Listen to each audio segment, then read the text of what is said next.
Let me guess. It's week 9. You're hurting at running back, and you're here for help. You've come to the right place. We're looking at 3 deep RB sleepers for week 9. Stay tuned.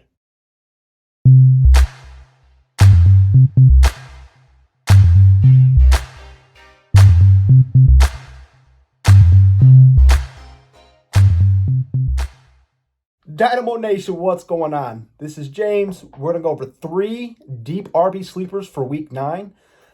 People across all fantasy lives are hurting right now due to running back injuries and bye weeks. Right now, we're going to look at three running backs that I believe have upside not only this week but going forward.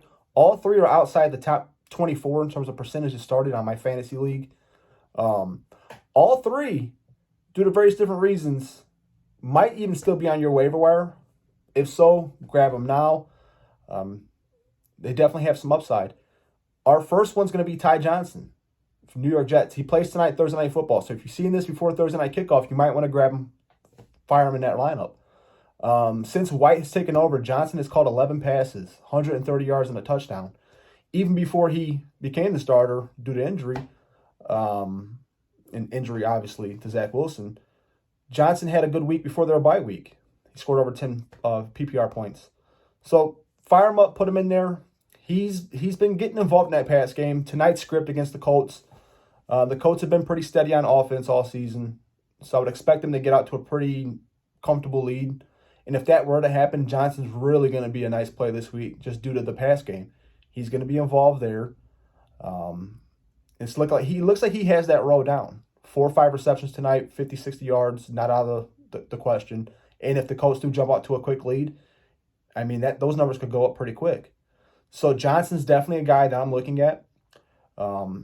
If you got him, I would start him as a flex. I feel pretty comfortable in my flex spot with Ty Johnson.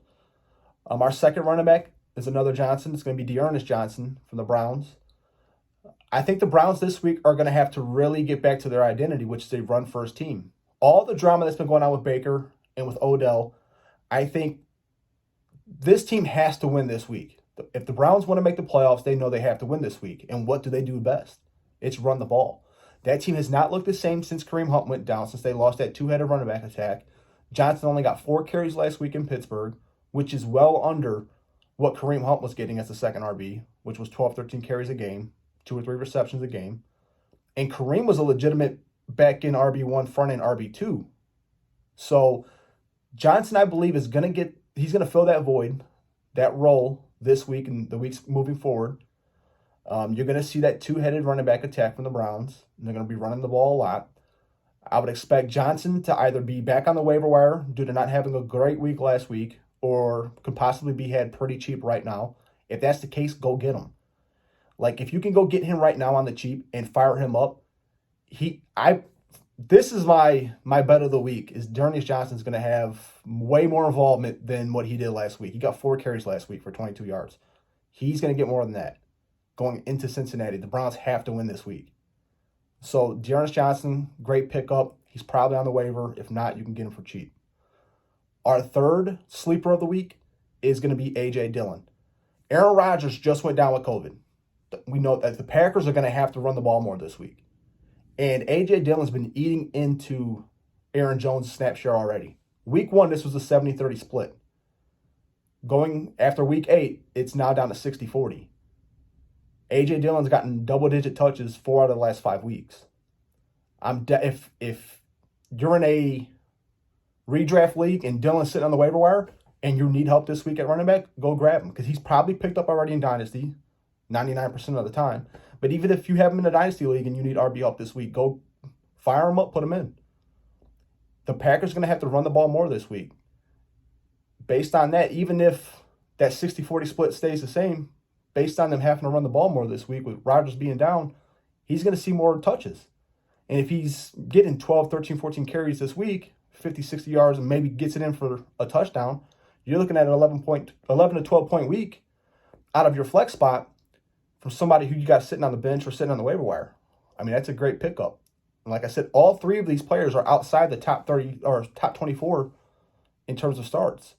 So there's a really good chance that A, they're sitting on the waiver wire, or B, you can go grab them in a trade at a realistic price right now. especially if you're needing help this week.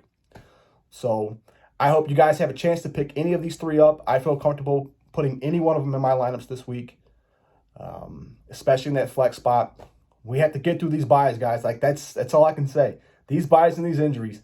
This is the time, though, when you make or break your season. If you can float through these next couple of weeks and really just stay afloat, you'll be all right. Get yourself in position for the playoffs. Get your horses back, and then we'll be good to go. All right? Hope everybody stays safe. Hope you guys win. If you like the content, please like, subscribe, and I'll see you next time. All right? Thanks. All right, Dynamo Nation, thank you for watching the video. Please, if you like the content, like, subscribe, share, do whatever. Just get it out. Help me grow the channel. I'm doing this for you guys. Please leave comments. If you have any questions, I'll be sure to get back to you. All right? Everybody have a great week.